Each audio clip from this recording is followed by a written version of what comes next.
croesio, fy enw I yw DK, rwy'n dod o Pontypridd, and it's a diolch yn fawr from me and a bore da, where you are in Wales. Here in New Zealand, so let's do a tena koto katoa, ko DK o no Pontypridd o Morena, and kia ora to you. So that's welcome, welcome, welcome. My name is DK, originally from South Wales, in Pontypridd in South Wales. You'll find me here in Te Whanganui o Tara Aotearoa, which is Wellington, the capital of New Zealand. And also thank you for turning up your morning, our evening, and I thank all the speakers for also turning up for our evening here in New Zealand. You can probably tell from my accent, and as I already mentioned, I am a values boy originally, but I've been out here for 12 years, and I just popped back to the UK and back out here again. But I'll get into me in a little bit. To kick us off for this first of 3 series, I'm going to actually hand over to my colleague Sarah, who's going to introduce both the series itself, give us an overview of the context of what we're trying to do here today and Thursday and also next Tuesday. So Sarah, the digital stage is all yours. Diolch DK, thank you, and bore da Cymru, nos Wētā, Zeeland Newydd. So good morning Wales and good evening New Zealand. So thanks also from me to everybody on the call and in real life joining us for negotiating the time zones to join this event. I'm hugely grateful to colleagues Robin Moore in Wales side and to DK New Zealand side for working together to ideate these 3 sessions, the first of which is today, and to bring them to life for us. I do love a trilogy, who doesn't, right? Now, I have the good fortune to work for the Centre for Creative Economy at Cardiff University, and part of that work includes leading Media Cymru, and as such, I sort of felt it was appropriate to do an official welcome to you. So, croeso mawr, a big welcome, a warm welcome for you to be here, and thanks for being part of this, coming together across those time zones and miles. So Media Cymru is a large-scale research, development and innovation programme funded by UKRI. So that's the UK's Research and Innovation Funding Agency. And it aims to make Wales a global centre for media innovation. It's a big programme for us here. It's a £54 million programme with many, many partners and collaborators, and it has big ambitions. And we're looking across to New Zealand, another place we know that has had significant levels of ambitions in this space. Our work is guided by 4 key considerations, and that is to support responsible innovation through fair, green, global growth. So we're keen to make Wales a fair, green, global and economically sustainable hub for media production and innovation, where research and development is absolutely embedded into the sector. We see this as vital for the future. And it comes off the back of a number of years of working in this space at different scales, leading up to what is now Media Cymru. So it follows a range of other capacity building work in the preceding sort of 6 or 7 years that has meant that Cardiff and the region is now seen as one of the hotspots for media innovation in the UK. In a moment that the Guardian newspaper recently referred to as a golden age of television and film production in Wales. Now, more than 15% of enterprises in Cardiff are in the creative industries, and South Wales is widely now understood to have more television and film studios than anywhere in the UK outside of London. So quite a feat, really, when you think about that infrastructure development over the past decade. So we recently put out data that evidenced that businesses' turnover in Cardiff in the audiovisual sector between 2021 and 2023 grew by 55%, which is the highest growth rate of any UK city outside London. So there's quite a story to tell and much to share. Now, the past decade has had some clear successes with this work, and it's led to the point we find ourselves in now. And we're hugely grateful for the support and engagement that we've had along the way from industry and government and academic partners, without whom, working collectively on this shared ambition, we wouldn't have achieved the things we have to date. And in the context of this session, I can share that we've put a lot of resource and time and effort into the benefits and opportunities of working with clusters and corporations across the globe. We've been doing that international engagement activity for that whole period, and we see it as a very important tenet of the work that we do, about sharing learning, exchanging knowledge, and being there to support each other and advise and guide as we all work through very uncertain times or times of much change. Our networks and relationships are vital to our success and for us to realise our ambitions. And we have further to go, and we know we'll only do that by working with others. And we have opportunities between Wales and New Zealand where actually we have lots in common. We're a similar size, a similar population size, similar geography, similar focus on agriculture. I'm not going to say anything about sheep. Similar environmental challenges. Both have rugby as their national sport, and both have friendly and hospitable people with Indigenous languages that are rightly being revived and celebrated as they should be. And of course, both have media, screen and creative industries that punch well above their weight on a global stage. So I hope through these sessions we can dive deeper into potential shared interests together to think about opportunities and work through challenges together so that we can find ways to learn from each other as well as potentially to work more closely together in the future. So diolch yn fawr iawn again, colleagues, friends, and I'll hand back over to DK. Thanks a bunch, DK. Oh, diolch yn fawr, Sarah. It's great to have that context and overview, and hopefully that ignition of energy as well around the commonalities and the opportunities, as Sarah quite rightly detailed. So, as I mentioned, I'll be your MC/guide for the next hour, and I'm also involved in the other two as well in a similar role. So, also, as I mentioned as well, I've spent some time over here in New Zealand, and I was lucky enough to meet a lot of the humans that you're going to now meet, albeit digitally, in their sphere of the media. And as Sarah quite rightly said, New Zealand is punching well above its weight, as is Wales as well, but there's an opportunity to learn from each other here. So that's the real core essence, and hopefully connect two sectors. Who knows, collaborations might be formed from it. So our first session is very much looking at that successful media production ecosystem with a little bit of a historical bend, because you're probably well aware of New Zealand and Lord of the Rings, and you don't maybe know that it has a much wider ecosystem that supports things like Marvel and Avatar, and even the smaller ones, production houses and productions that you would have known but didn't know that maybe they were supported by this ecosystem here.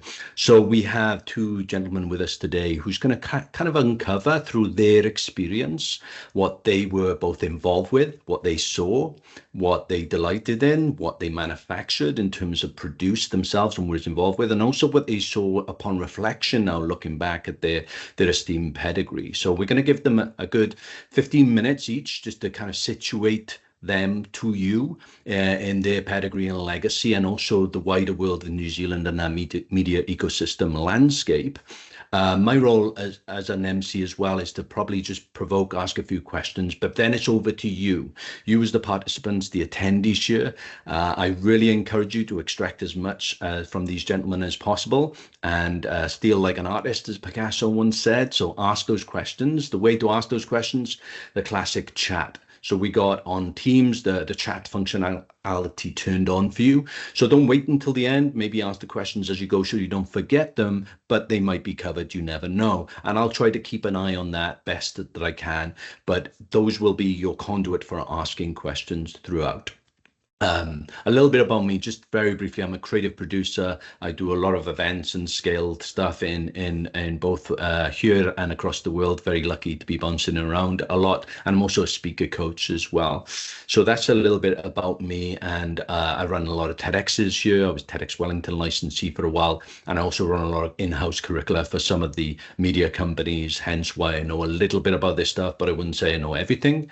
Also, my role, finally, I'll wrap up to say this as well, is to maybe be the bridge and conduit. So some of the language you might hear, especially from some of our speakers here today, there might be some language used, the Te Maori, which is the indigenous language which Sarah mentioned, might be coming through just because for us in New Zealand, and as a kind of an immigrant to this country, but now a citizen as well, we often use whanau and across the motu and things like that as our language base. So I'll jump in and I'll try to extract any of the confusion. So if you don't mind, chaps, I'll be that conduit as well for the Welsh audience. So that being said, let's get on with it. I can shut up and I can hand over the digital stage to someone else. But before I do that, let me introduce, we're starting with Dave today. So I invite Dave to turn off your mic, but before I hand it over to you, I'm just going to say Dave has a huge history in not just the technology space first off, but then the production space as the marketing lead for Wētā Effects, and you'll know them very much, that the post-production, the production house, the video effects production house for the big things like Lord of the Rings, right through to Avatar, etc., so on and so forth, and lots of things in between. Recently, he was heading up the marketing team and positioned the brand for the sale, the 1.6 billion sale to Unity as a platform. And he's been here for a while in New Zealand, so he can give us a really interesting take, plus being from, just like me, an immigrant from another country, having that little taste of somewhere else and coming in and seeing what we can learn. So Dave, the 15 minutes starts and it's over to you, sir. Thanks, DK. That's great, and thank you for having me. I think it's been an interesting journey, and when you first approached me to talk about this, I was thinking, well, can I really represent the entire film industry here? It's been going for so long, but the thing that sort of made me sort of pause for a second is a lot of that I came to almost with very little knowledge. So I've been here, as you said, I've been here a while. I've been here 14 years in New Zealand. I came to take that job that you mentioned as the head of marketing at WETA FX. And for me, it was sort of jumping in right on the back of the release of the first Avatar film. And it was trying to really understand what this company was. WETA at that point had split into two companies, probably a decade and a half prior. It was both WETA Workshop and WETA FX, and that split really followed practical effects on the one side and computer digital effects on the other. And I entered in very much in the middle of the stream of that story, and then over time started to understand a bit more of what went into building up the legacy of that company and what it meant to the film industry here in New Zealand. For me, it was trying to get a grip. So I was hired effectively to build out a marketing department and really put a big marketing push toward WETA itself, sort of outside of the Peter Jackson, sort of the big shadow that he casts, and try to create an identity for that company that was already well known, had already had a ton of success, obviously with Lord of the Rings and King Kong and a bunch of other films. But it was a matter of shaping up what was the narrative that was going to come from this company. And I had to really dive pretty deeply into the history and where this company came from. And through that journey in understanding what made the values that were established for this company and what it stood for, really gave me an appreciation for where it came from. And this is a company that was born largely out of the desire of Peter Jackson to make films. He started very early on. He was a kid growing up wanting to make films. That's just what he wanted to do. He put in his letters to the Film Commission, looked to get funding for films, was rejected early on for his first film, and then just kept at it and had a bit of success. His first film, I think, was 87 maybe, with Bad Taste.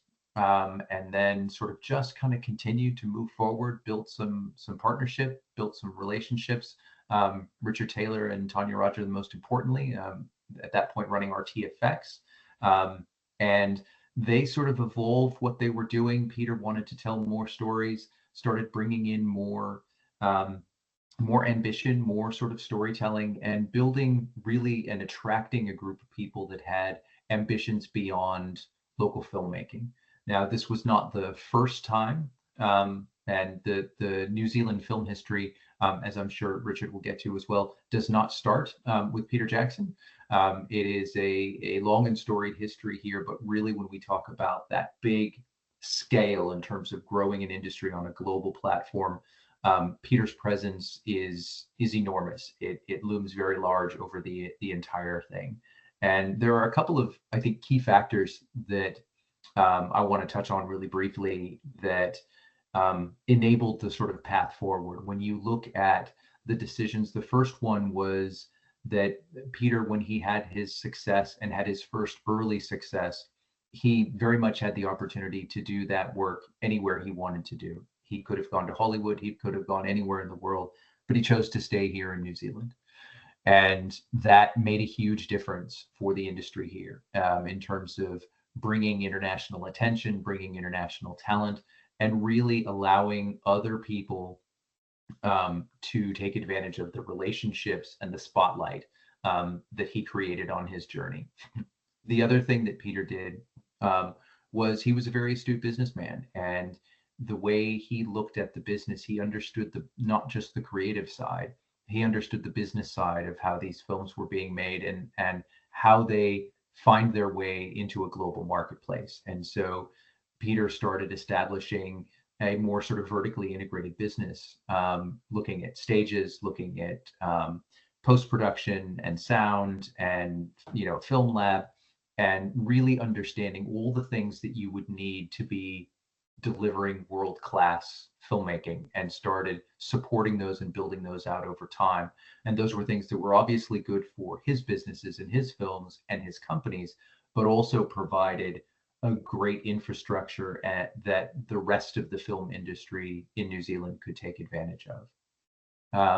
I think the other part of that journey was, one of the things that hopefully will come out of this, and I think it's already been mentioned already today, is that despite the changes in business structures and incentives and all of these things, the thing that it always comes down to is the people. It's always about the people. The people are the things that that drive, it's their ambition. And I think there are a lot of similarities between the cultures. And there is something about the nature of the people and the opportunities that is critical to establishing a community, particularly when you're trying to establish a new sector on a global scale. I was also mindful, as I was taking some notes, to think that the time period that this happened for sort of the Peter Jackson journey from the sort of late 80s up until today, the industry has changed enormously, not just here, but globally. And the opportunities that were created at that time are not the same ones that exist today. I don't think there is a model. There is some sort of best practice in terms of things you can learn, things you can look out for in terms of collaboration with your partners, other people that are doing similar things to you, sharing the spotlight when someone has success, lending a hand to other companies, trying to bring in those connections. And connections are critical in every business, but they're essential for this business. It is fundamentally a trust-driven business, the entertainment business, because the product is inherently creative in nature and hard to predict. And so therefore it's hard to predict success. And so people want to control as many of the variables as they can. And ultimately that comes down to, they want to work with people they know are going to deliver and that they have a good, solid relationship with. And so when you have a bit of success in that area, no matter what the rest of the structure is, if you can build on that momentum and build that sort of understanding of where your connections lie, and you can share that with the people around you, that becomes, an integral part of building a community that can support itself. And I think the other part of that is that when the industry is changing and evolving, you need to find the right opportunity for where you're at, whether that be an adjacent field. It may come in through a technology play. It might be that a game sector play may be an important part of where your growth comes from. It may heavy up on the commercial side. It may be television. It may be film. It's hard to say where the opportunities will come in the future. But for the history of New Zealand, I think it was the right combination of things at the right time for those circumstances. And that was really being able to aggregate enough world-class capability in one place that you could then attract work from, at that point, almost exclusively from Hollywood in terms of big budgets, and you could deliver at that level. And I think building that capacity out when you were talking about that service level of work was an important part of it. And I guess the last thing I would say is I focused a lot on at the early stage here on Peter and his business and the Wētā journey. That also, because of the expertise that was brought in and the attraction, also enabled a lot of other people to sort of get some exposure and be able to share some of the talent, meet some of the producers, get to know some of the studios, and be able to tell their own stories as well. And I think that storytelling component, whether it is, more Indigenous cultural stories, or it's just an expression of the people in the most general sense, every culture and every sort of community has its own stories and its own way of storytelling. And the more you can amplify all of the voices within that community, there is an inherent uniqueness that just comes out of that process. Oh, thank you, Dave. That's a whistle-stop tour of what you've been involved with and your take on it. And I appreciate you trying to summarize the last, what is now 25, 30 years, even longer if you go back, like you say, the bad taste of what we've got here in New Zealand, and specifically here in Wellington as well, and now spreading across the motu, the land here as well. So thank you, appreciate that. This is me saying thank you for now. Stick around because we'll be back. I've got a couple of questions already, but I also invite anybody in the chat to add questions in for Dave, and I'll come back to them. But I'm also going to pivot now and offer another voice and offer you up another gentleman, which is Richard, who is joining us as well from New Zealand here in Wellington as well. And we'll ask Richard to get his mic ready and I'll set him up. So Richard takes another kind of view on this as well from the production side, but instead of the brand and the pieces coming together, really the industry and the sector. So Richard has a deep history here in New Zealand and globally as well, both being involved in production specifically, but has also been involved on the other side, building community around the screen producers and the development side of the industry itself, being the 3-time president of SPADA. If you want to check them out here in New Zealand as well. He's also the recipient of a lot of awards in that space. So it's great to have another voice, another take on this.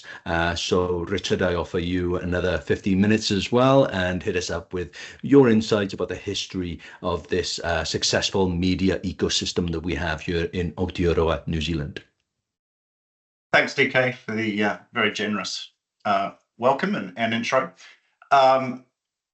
Kia ora, everyone, which is hello, as you probably worked out already, from New Zealand and Māori. As DK mentioned, I'm an independent producer. I actually started out in distribution in the UK and Australia, and then I came back to New Zealand to head up business affairs at the New Zealand Film Commission, which is our premier film funding agency. So I've been back in New Zealand since 2000, and then I spent 3 years at the Film Commission, and then I became gamekeeper turned poacher and became a producer, and I've been an independent producer in film and television ever since then. Initially for a long time purely in film, and more recently, unsurprisingly, in television. Like all film producers seem to be making that move. I'll just give a very quick sort of plotted history, and hopefully won't run over too much ground of Dave's of sort of the New Zealand industry, because I think there's a lot of similarities and parallels with Wales, and it's already been touched on in terms of similar population. The other big one is that we have a much bigger, more dominant neighbour, which offers advantages but also poses challenges. And obviously our one is Australia, whom we have an intense rivalry with. Thankfully, unlike Wales and England, we haven't been to war, but you never know. We do on the sports field instead. But yeah, we share a lot of similar issues in terms of similar population, dual language, and one language. Our Indigenous language, Māori, which is specific to New Zealand, and like Welsh, doesn't have bar expats, is not spoken elsewhere in the world, which obviously poses its own unique challenges. To give you a sense, the New Zealand industry is worth about $3 billion a year, and that's all up in terms of domestic production, the work that WETA does, cinemas, etc. So it is a an industry of scale. But just to give you a little bit of background, the first New Zealand film was actually made in 1913, and it was called Hinemoa. So, to Dave's point, cultural specificity, really is embedded in filmmaking, and right back to the original New Zealand film. Between then and really up until the late 70s, the industry was tiny, and literally sort of three or four films would be made per year. And the industry was dominated by one public broadcaster, which was very much set up on the BBC model. But things radically changed in the late 70s when the local filmmakers of the time all bandied together and convinced the government to set up the New Zealand Film Commission, which was set up in 1978. And that is our premier funding agency for film. And then in 1989, New Zealand On Air, which is our TV and music funding agency, was set up. And it's quite radical in a sense of how other broadcast nations work, in that New Zealand On Air funds all broadcasters, so you can only apply to New Zealand On Air if you have a broadcast commitment, but they're agnostic. It doesn't matter if it's which of our three terrestrial networks it plays on. So it gives producers flexibility. It doesn't mean all the government money is tied up in the public broadcaster. It means they can play amongst the networks. Through the 80s, there was massive growth because there was a tax loophole found for films, which was massively exploited, and it was also the height of the video days. So there was a lot of growth in the New Zealand industry at that time. It wasn't sustainable, but ironically, it was beneficial in the sense that it started building an industry, and that's obviously where Peter, not through the tax thing, but in that at the end of that environment came through, and it was the first time New Zealand had films in Cannes that were nominated for the Palme d'Or. It was the first time New Zealand had a film that opened in the US. So it was a period of massive growth. And then with the liberalisation, as I said, of television, the TV market suddenly grew as enormously as well. So, Dave mentioned Richard Taylor, who's worked very closely with Peter Jackson over the years on the creature effect side. He was initially working with a couple of small local New Zealand, Wellington-based TV companies, and obviously then started working with Peter. There was also in that time, the servicing industry started in New Zealand. There's a couple of films shot here, well-known films. One was Willow, another was a British film with David Bowie called Merry Christmas, Mr. Lawrence. And then obviously in 2000, things radically changed with Lord of the Rings. Also just prior to that, in the 90s, it was when the first big TV service productions were made in New Zealand, which was a series called Xena and Hercules, two series. And so again, that helped build the industry. Since then, on one hand, you could say two parallel industries were running, but I think that's overly simplistic because we've had this, off the back of the Lord of the Rings, New Zealand is now recognised as a major film servicing centre. So you've got the likes of Wētā Digital, Wētā FX, and Wētā Workshop, which is the Richard Taylor side, which is the creature side. And then you've got a lot of inward coming production. So we now have a lot of Netflix production shot here. Obviously, Lord of the Rings, the TV series, was initially shot in New Zealand. So there would be, at least half a dozen to a dozen big productions shooting in New Zealand throughout any 1 year. Alongside that, you've still got the domestic production happening, which is a mixture of television and feature films. So there'd be probably about a dozen New Zealand domestic feature films made a year. And NZ On Air's budget is 80 odd million for domestic TV production on top of the network. So there's a good volume of production happening each year. As I said, on one level, you could say they're quite distinct, but in reality, they're far from it. There's a lot of crossover with crew. From talking in my most recent experience, show, we've just shot a children's family show called Secrets of Red Rocks. It's a New Zealand novel set on the south coast of Wellington, but it uses Selkie mythology infused in a New Zealand environment. So our seals were made by Wētā Workshop. And the advantage of that having the big productions, it means they're so well resourced, but they also have the flexibility to adapt to do a lower budget New Zealand domestic production, but you're still tapping into that expertise. Similarly, yeah, obviously in terms of infrastructure, in terms of equipment, cameras, etc., but also just on a practical level, a lot of the big productions, yeah, at the end when they've got instead of just junking material, they will gift it to local production. So we benefited on that production. We had to build a cave, so we were gifted a substantial amount of fiberglass rock, which would have been prohibitively expensive for us to build, but we were able to utilize, and we subsequently passed it on to another production. And often you'll find, you might be taking a production designer onto your local production. When they're tailing out on their international production, they might use a bit of capacity on time on that production to help you out. So there's a lot of good similarities and crossovers. I think New Zealand, like the UK at the moment in terms of the film and TV spaces, it's very challenging. We only have 3 television networks. One is government owned, but is funded by commercial advertising. It's been posting quite significant losses the past few years, so they're really cutting back on content. And so increasingly, though the TVNZ is looking for co-production. Similarly, our other 2 networks, one is owned by Warner Brothers Discovery, so they've been hemorrhaging money to the extent they've shut their news department entirely. And the other is owned by Sky, which is Sky New Zealand. It's independently owned of Sky. It's our one satellite broadcaster. Again, they're under tight financial pressure. So co-production is a big part of growing that pool, because our license fees in New Zealand are tiny. For example, at best, you'll probably get 30,000 New Zealand dollars per commercial hour for a drama. So they're very small. So we're reliant on the New Zealand On Air funding, but more importantly, in early 2000, there were rebates introduced for international, and then 2008, they were introduced for the domestic industry.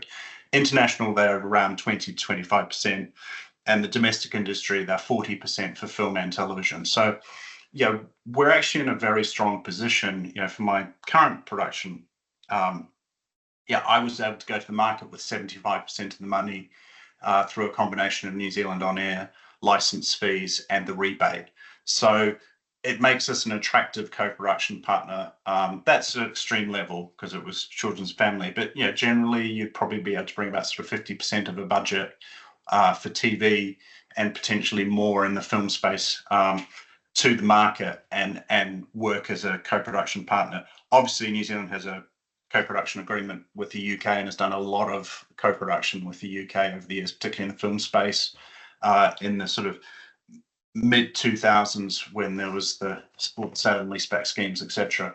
But increasingly looking elsewhere. So the previous series I did, my current one was a series called Mystic, which we made for CBBC in the UK, which we made 3 seasons of.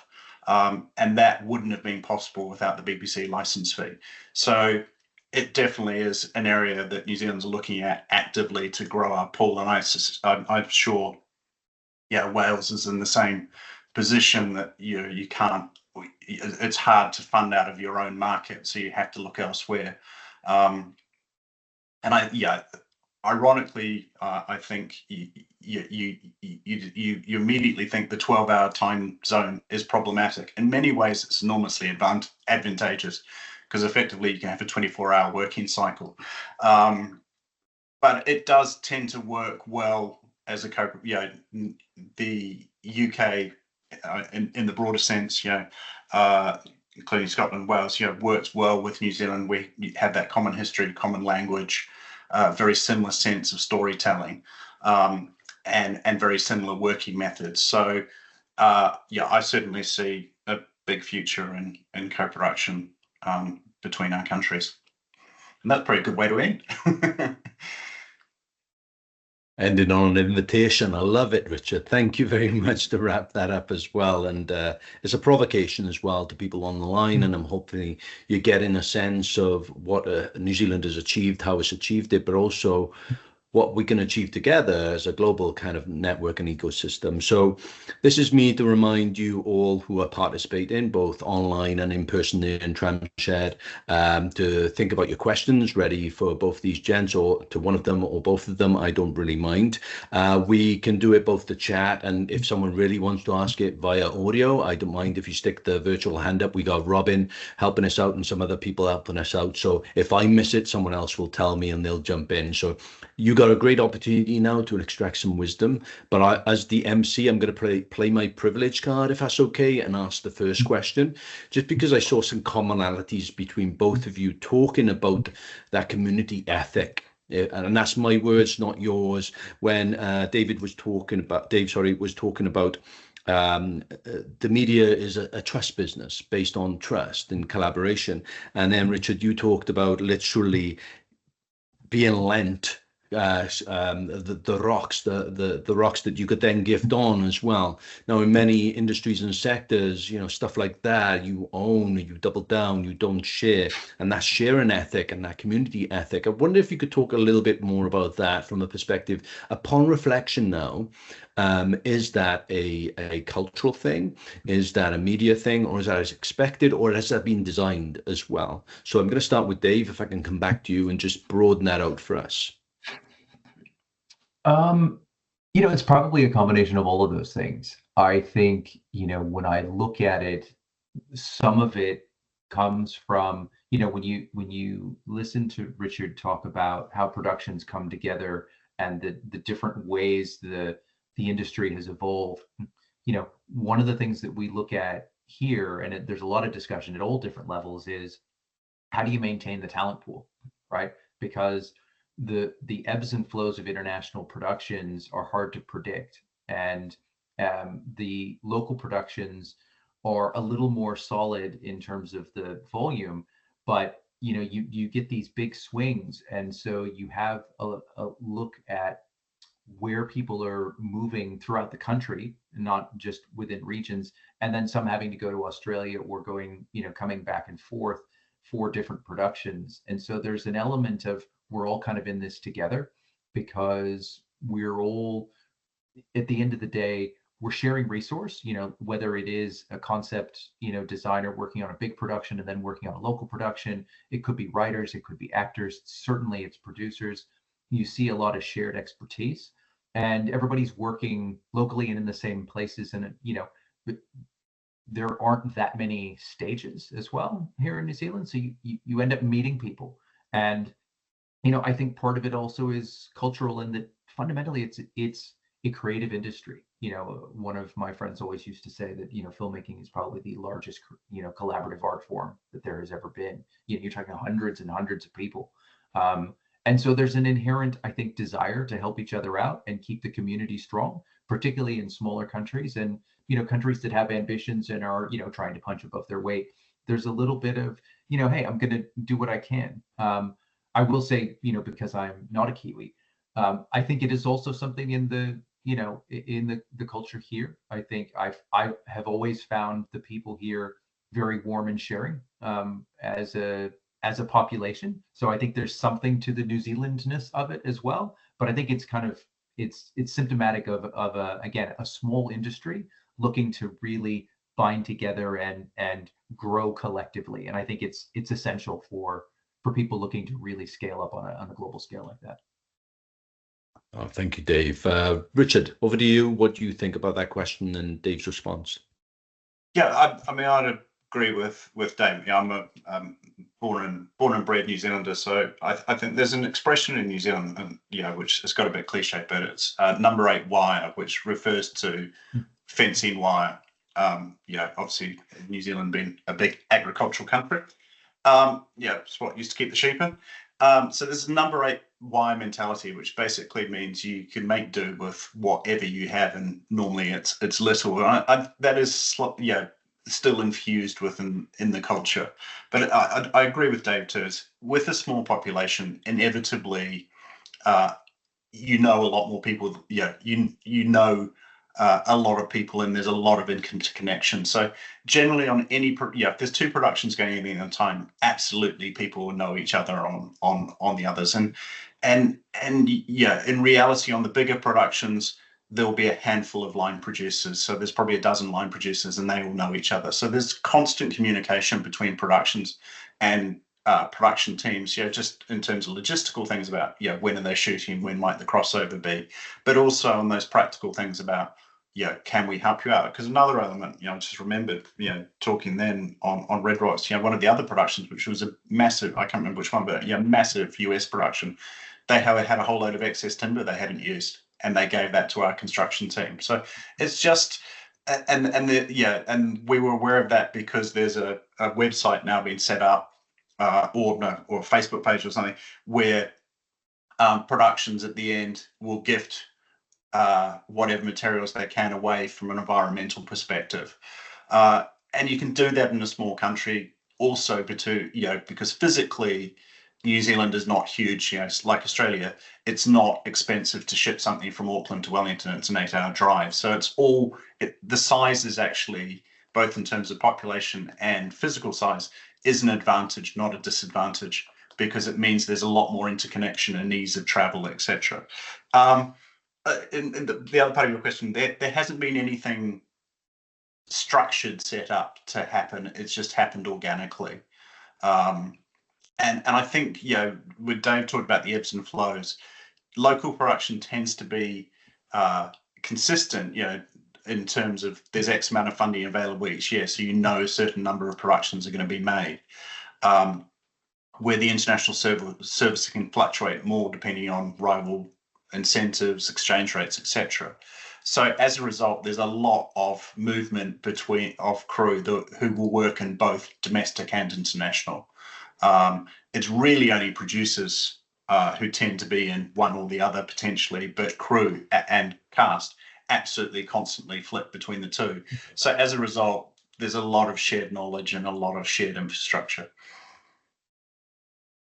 Fascinating. And we got a question here, came in anonymously, if that's okay, and you can hit me up anonymously in DM, which is fine. If you don't want to be seen to be asked questions, totally appreciate that as well. But it's a question about really the video effects and the time difference, and specifically video effects, but kind of if you could talk about the challenge of working with time difference. As you mentioned, if you're serving Hollywood as a client, they are on different times. And I think, Richard, you mentioned a collab with BBC as well. So there's international collaborations, but you mentioned the time difference can be an asset, but I would imagine it also can be quite challenging at times. So I'm going to start back with Richard, and then we'll come to Dave for the broader things as well. So Richard, could you speak to that time difference and why it's good and bad?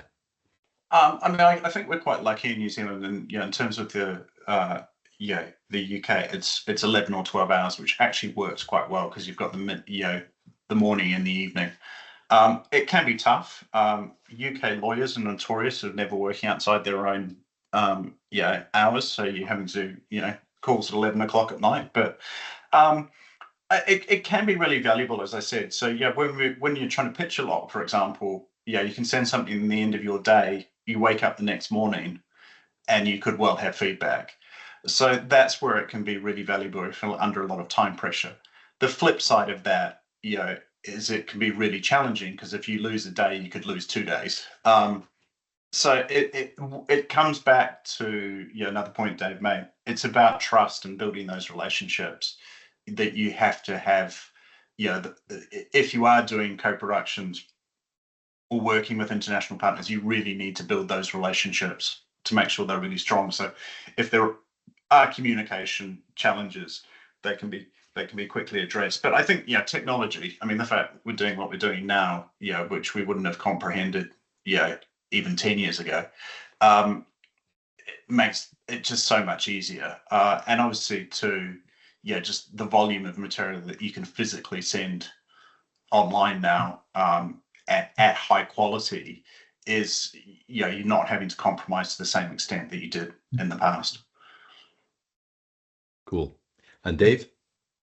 Yep, I would echo that. I think it is a very different world now in terms of time difference. I mean, certainly the practical matter of reviews on the visual effects side, you know, everybody at this point is using CineSync or some other tool that, you know, you're talking, you know, frame by frame, you know, accuracy, real time, live, people drawing on screens. You know, there's no sort of time lag in any of that stuff. And so the tools are now mature enough where review sessions, as long as you can schedule them in, you know, they can be remote, and there's no real efficiency loss there.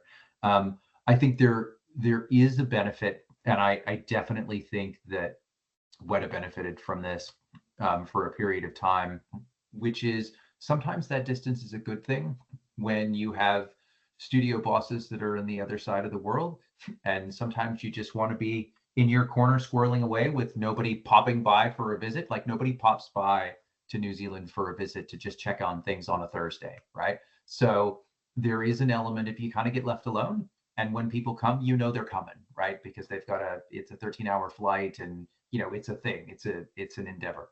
So I think there is an element of having a bit of space that is helpful in some cases.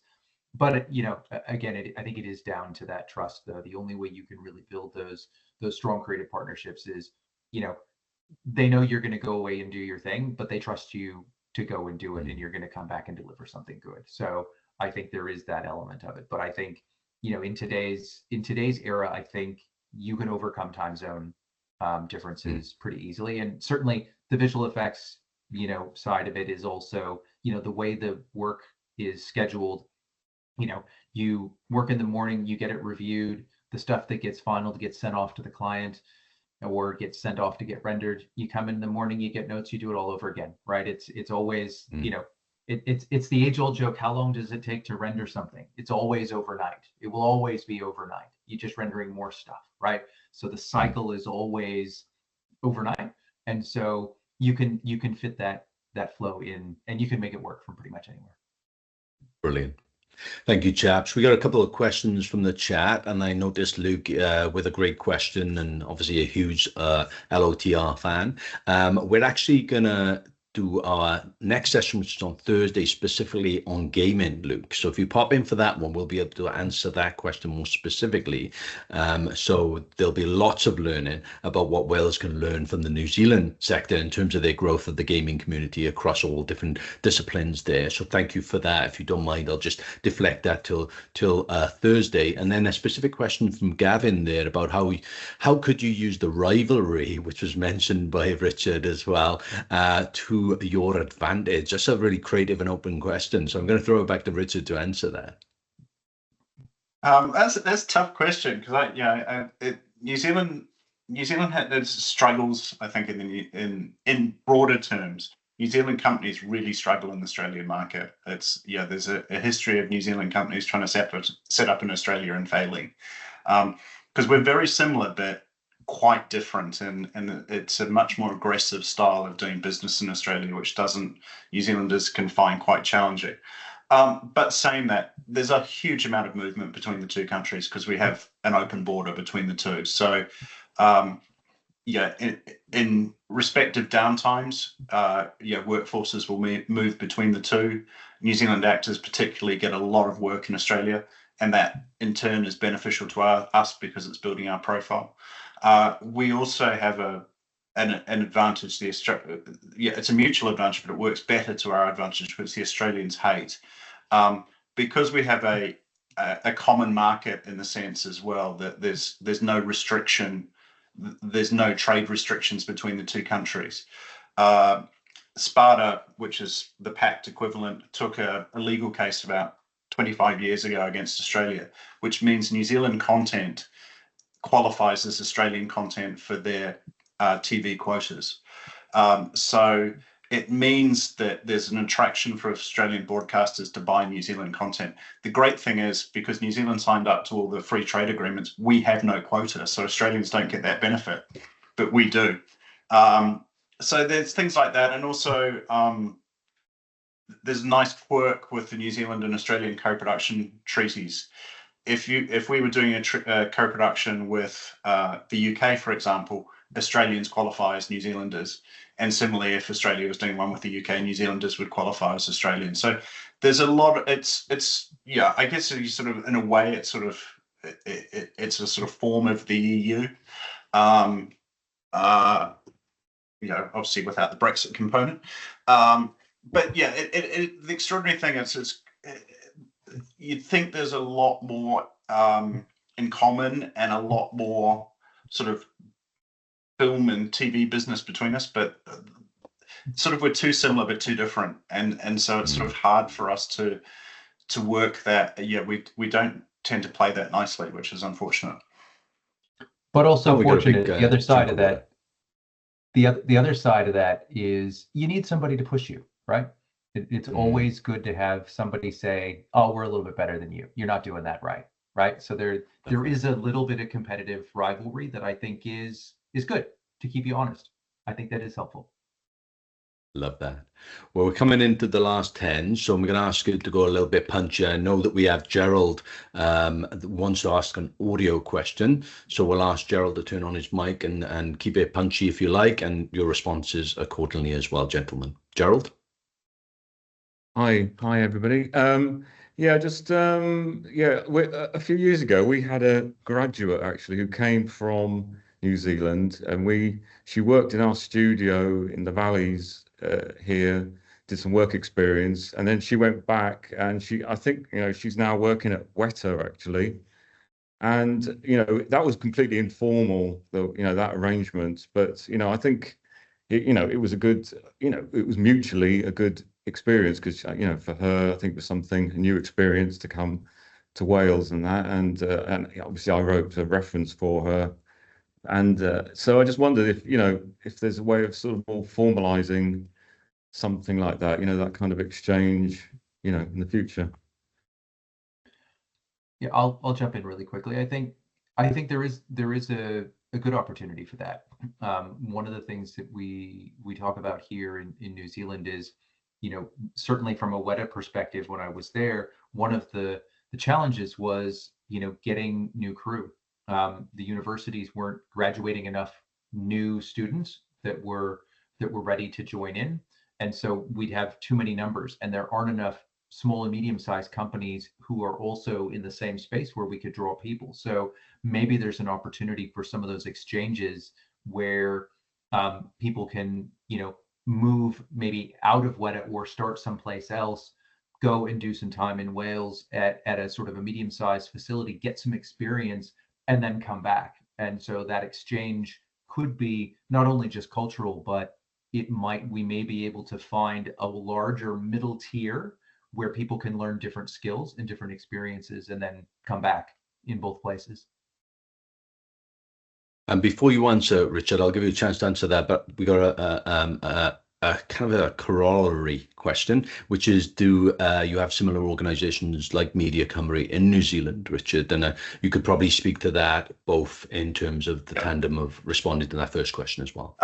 We don't have a direct comparable. We've currently got the Film Commission, which is film related, NZ On Air, which is TV and music, and there's a third agency, Toa Paho, which is specifically about Māori language and screen. There is conjecture at the moment of potential merger of at least the Film Commission and New Zealand On Air. So yeah, it's a movable feast, because I think the distinction between film and television is obviously rapidly eroded. The NZ On Air has a really narrow remit, and they're only about production funding. So the Film Commission has a much broader one, and they have responsibilities in the education space, but not directly in the education environment. So they'll do industry specific training, but they're not involved in higher education. But there is a big review currently going on at the moment about the effectiveness and looking at different ways in which higher education and apprenticeships, etc., could be looked at. But it's New Zealand doesn't have a national film school, and I think it's a space that is ripe for some innovation and looking at, because it tends to be entirely market driven and driven by commercial operators who will set up a film course because they can attract students. Interesting stuff there. So we're into the last minutes, but I know we have another from, I think it's Jay. So it's an audio question. So if I ask Jay to speak up. Hi, I'm Jay. Wētā, kia ora, everybody. Connected to the last question, I'm a mature student, shall we say. I've come into the industry or trying to break into the industry later in life than many. And I'm just wondering if the panelists have seen the effects of the Great Resignation or any other sort of demographic changes and what opportunities there may be. Thank you. Thank you. I'll have a go at that. Let me give you I'll answer it by saying what I see at the moment is a media industry that is changing a lot and will continue to morph over the next few years. I think the size of productions is changing. I think the opportunity for more regional productions is also changing. I think there will be more companies, more smaller and medium-sized companies than really large monolithic companies. And I think there will be a shift in terms of the technology and the tools that are used to create that content. Not a massive one, AI is not going to take over everything immediately, that kind of thing. But there's a lot of disruption right now. And some of it is driven by business in terms of strikes and COVID and everything is a bit, everybody figuring out what the right size of the streaming market is. But I think there's a lot of opportunity now in the disruption that's happening. It's lean. Everybody's struggling right now. So if you're looking to get in, I think now's not a bad time. It's just probably not going to happen really quickly. I think you just got to hustle, but there will be opportunities. Be really on the lookout for where things are changing and where you can step in and offer something new. Richard, have you got any take on that to wrap us up? Yeah, I mean, I think New Zealand's actually so far been relatively sheltered. We haven't seen the, if you read sort of broadcast, a couple of UK TV production companies are sort of shuttering by the week. That hasn't been happening in New Zealand to the same extent because I think, we've been that smaller population. We're slightly protected by core government funding in terms of film and television. So I'd agree with Dave. I mean, it's sort of like the time to buy is bottom of the market. If you can get in now, you're going to be well placed when things will inevitably pick up again. So I think that's the one thing is with our industry, there's always been times of gloom. With film and television came in, film was going to be dead, and then video was going to kill film, then DVD, and each time our industry evolves and reinvents itself. So it is an industry of cycles, and there's lean periods, but we always sort of seem to come out of it. So being a producer, I have to be the eternal optimist. Of course, that's your job. Definitely, we'll do it and we'll produce it tomorrow. So Richard and David, thank you for your time. But before you